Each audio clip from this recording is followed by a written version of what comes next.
శివరాత్రి పూజా మహిమ. ఒకసారి పార్వతీదేవి పరమశివుని దగ్గర శివరాత్రి గురించి అడుగుతుంది. అప్పుడు శివుడు శివరాత్రి ఉత్సవం తనకెంతో ఇష్టమని, ఇంకేమీ చేయకుండా ఆ రోజు ఒక్క ఉపవాసమున్నా సరే తనెంతో సంతోషిస్తానని చెబుతాడు.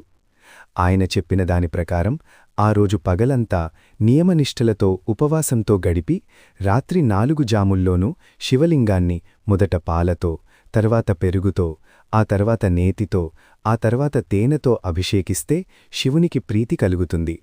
మరునాడు బ్రహ్మవిధులకు భోజనం పెట్టి తాను భుజించి శివరాత్రి వ్రత సమాప్తి చెయ్యాలి. దీనిని మించిన వ్రతం మరొకటి లేదంటాడు పరమశివుడు. మామూలుగానైతే ఏ మాసమైనా కృష్ణపక్ష చతుర్దశిని శివరాత్రిగా భావిస్తారు. కాని మాఘమాసపు చతుర్దశికి ప్రత్యేకమైన మహత్తు ఉంటుంది. అందుకే శివరాత్రిని ఆ రోజున బ్రహ్మాండంగా చేసుకుంటారు. మహాశివుడంటే అందరికీ తెలుసు, కాని రాత్రి అంటే ప్రత్యేకార్థము చాలామందికి తెలియదు. రా అన్నది దానార్థక ధాతు నుండి రాత్రి అయిందంటారు. సుఖాన్ని ప్రదానం చేసేదాన్నే రాత్రి అంటారు. ఋగ్వేద రాత్రి సూక్తం తాలూకు యూపమంత్రంలో రాత్రిని ప్రశంసిస్తూ ఇలా చెప్పబడింది: హే రాత్రే, అక్లిష్టమైన తమస్సు మా దగ్గరికి రాకుండుగాక వగైరా. ఉపమాపే పిషత్తమః కృష్ణం వ్యవక్తమస్థిత్ ఉషారుణేవ యాతయ. నిజంగానే రాత్రి ఆనందదాయిని, అన్నింటికీ ఆశ్రయం ఇవ్వగలది. అందుకే రాత్రిని ప్రశంసించటం జరిగింది. మహాశివరాత్రి వ్రతాన్ని రాత్రిపూటే జరుపుకుంటారు. అందువల్ల కృష్ణపక్ష చతుర్దశి రోజు వచ్చిన రాత్రికి ఓ ప్రత్యేకత ఉంది. చతుర్దశి రోజు ఎవరైతే శివపూజను చేస్తారో, ఆ రాత్రి జాగరణం వహిస్తారో వారికి మళ్లీ తల్లిపాలు తాగే అవసరం రాదు. అంటే ఆ భక్తుడు జీవన్ముక్తుడవుతాడని స్కందపురాణంలో స్పష్టంగా చెప్పబడింది. అంతటి మహిమాన్వితమైనది శివపూజ. శివం తు పూజయత్వా యో జాగర్తి చ చతుర్దిశీం మాతుః పయోధర రసం న పిబేత్ స కదాచన. అందుకేనేమో గరుడ, స్కంద, పద్మ, అగ్ని మొదలైన పురాణాల్లో దీనిని ప్రశంసించటం జరిగింది. వర్ణనలలో కొంత తేడా ఉండొచ్చు. ప్రముఖ విషయం ఒకటే. ఏ వ్యక్తి అయితే ఆ రోజు ఉపవాసం చేసి బిల్వపత్రాలతో శివపూజ చేస్తారో, రాత్రి జాగరణ చేస్తారో వారిని శివుడు నరకాన్నుండి రక్షిస్తాడు. ఆనందాన్ని, మోక్షాన్ని ప్రసాదిస్తాడు. వ్రతం చేసే వ్యక్తి శివమయంలో లీనమైపోతాడు. దానము, తపము, యజ్ఞము, తీర్థయాత్రలు, వ్రతాలు లాంటివెన్ని కలిపినా మహాశివరాత్రికి సరితూగలేవు. మహాశివరాత్రి రోజు ఉపవాసము, జాగరణ, శివపూజ ప్రధానమైంది. అసలు వీటికి తాత్విక అర్థాలెన్నో ఉన్నాయి. అసలు వ్రతం గురించి భిన్న భిన్న గ్రంథాల్లో భిన్న అర్థాలు గోచరిస్తున్నాయి. వైదిక సాహిత్యంలో దీని అర్థం వేదబోధితమని, ఇష్టప్రాపక కర్మ అని ఉంది. దార్శనిక గ్రంథాల్లో అభ్యుదయమని, నిశ్రేయస్సు కర్మ అని, అమరకోశంలో వ్రతమంటే నియమమని ఉంటే, పురాణాల్లో మాత్రం ధర్మానికి పర్యాయవాచిగా ఉపయోగించబడింది. అన్నింటినీ కలుపుకుంటే వేదబోధిత అగ్నిహోత్రాది కర్మ, శాస్త్రవిహిత నియమాది సాధారణ లేక అసాధారణ ధర్మమే వ్రతమని చెప్పవచ్చు. సులభంగా చెప్పుకోవాలంటే కర్మ ద్వారా ఇష్టదేవుడి సామీప్యాన్ని పొందటమే అని అనవచ్చు. మహాశివరాత్రి వ్రతం రోజు ఉపవాసానికి చాలా ప్రాముఖ్యతనిచ్చారు. అలా అని తిథితత్వంలో చెప్పబడింది. ఈ గ్రంథంలో భగవాన్ శంకరుడు ఇలా అన్నట్లు ఉంది: మీరు స్నానం చేసినా, మంచి వస్త్రాలు ధరించినా, దీపాలు వెలిగించినా, పూజ చేసినా, పుష్పాలంకరణ చేసినా, వీటన్నింటికంటే కూడా ఎవరైతే ఉపవాసం చెయ్యగలరో వారంటేనే నాకిష్టమంటాడు శివుడు. మరి ఉపవాసమంటే ఏమిటి? దగ్గర వసించటం, నివసించటం, ఉండటాన్ని ఉపవాసమంటారు. వ్రతం చేసేవారి ఇష్టదేవుడి దగ్గర ఉండటమే ఉపవాసం. ఉపవాసమంటే ఇంతేనా అని పెదవి విరిచేవారి కోసమే ఈ శ్లోకం. ఉపసమీపే యో వాసః జీవాత్మా పరమాత్మనోః ఉపవాసః సవిజ్ఞేయ సర్వభోగవసర్జిత్. వరాహోపనిషత్తు. భవిష్య పురాణంలో కూడా అలాగే చెప్పబడింది. ఉపావృత్తస్య పాపేభ్యో యస్సు వాసో గుణైః సహ ఉపవాసః సవిజ్ఞేయ సర్వభోగ వివర్జిత్. మహాశివరాత్రి వ్రతంలో జాగరణ అవసరము. వ్రతానికి యోగ్యమైన కాలము రాత్రి. ఎందుకంటే రాత్రిపూట భూతశక్తులు శివుడు తిరిగే సమయమన్నమాట. చతుర్దశి రాత్రి ఆయనను పూజించాలి. భగవాన్ శ్రీకృష్ణుడు గీతలో ఇలా స్పష్టంగా చెప్పడు. సమస్త ప్రాణుల నిగ్రహ పురుషుడు రాత్రికాలంలో మేల్కొని తిరుగుతుంటాడు. అతనిలోని ప్రాణులన్నీ జాగృతంగా ఉంటాయి.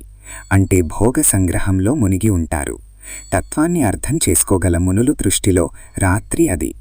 యానిషా సర్వభూతానాం తస్యాం జాగర్తి సంయమి యస్యాం జాగృతి భూతాని సా నిషా పశ్యతో మునే. విషయాసక్తుడు నిద్రలో ఉంటే అనుద్రో నిగ్రహస్థుడు ప్రబుద్ధంగా ఉన్నాడు. అందువల్ల శివరాత్రి రోజు జాగరణ ముఖ్యమన్నమాట. శివునితో ఏకీకరణమవ్వటమే నిజమైన శివపూజ. ఇంద్రియాభిరుచుల్ని నిరోధించి పూజించటమే శివవ్రతము. శివరాత్రి ఎలా చేసుకోవాలంటే, గరుడ పురాణంలో ఇలా ఉంది. త్రయోదశి రోజునే శివ సన్మానము గ్రహించి వ్రతులు కొన్ని ప్రతిబంధకాల్ని గమనించాలి. అంటే కొన్ని నియమాల్ని మనసులో నిర్ధారించుకొని పాటించాలి. నీ ప్రకటన ఇలా ఉండాలి: హే మహాదేవా, నేను చతుర్దశి రోజు జాగరణ చేస్తాను. నా భక్తి సామర్థ్యాన్ని బట్టి దాన తప హోమాన్ని చెయ్యగలను. నేను ఆ రోజు నిరాహారిగా ఉంటాను. రెండవ రోజు మాత్రమే తింటాను. ఆనందాన్ని మోక్షాన్ని ప్రసాదించు శివ. వ్రతం చేశాక గురువు దగ్గరికి వెళ్ళాలి.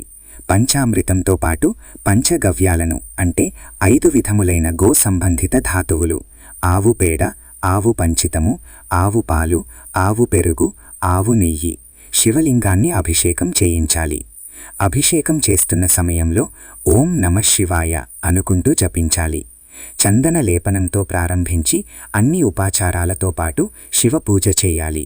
అగ్నిలో నువ్వులు, బియ్యము, నేతితో కలిపిన అన్నము వేయాలి. ఈ హోమం తర్వాత పూర్ణాహుతి నిర్వహించాలి. అందమైన శివకథలు వినవచ్చు. వ్రతులు మరొకసారి రథరాత్రి 3వ, 4వ జాములో ఆహుతులను సమర్పించాలి. సూర్యోదయమయ్యేంతవరకు మౌనపాఠం చెయ్యదలిచినవారు ఓం నమః శివాయ అంటూ భగవాన్ శివుణ్ణి స్మరిస్తూ ఉండాలి. ఆయనను భక్తులు కోరుకునేది ఏమిటంటే, పరమాత్మ, మీ అనుగ్రహంతో నేను నిర్విఘ్న పూజ కొనసాగించి పూర్తి చేశాను. హే లోకేశ్వర, శివ, భవ, నన్ను క్షమించు.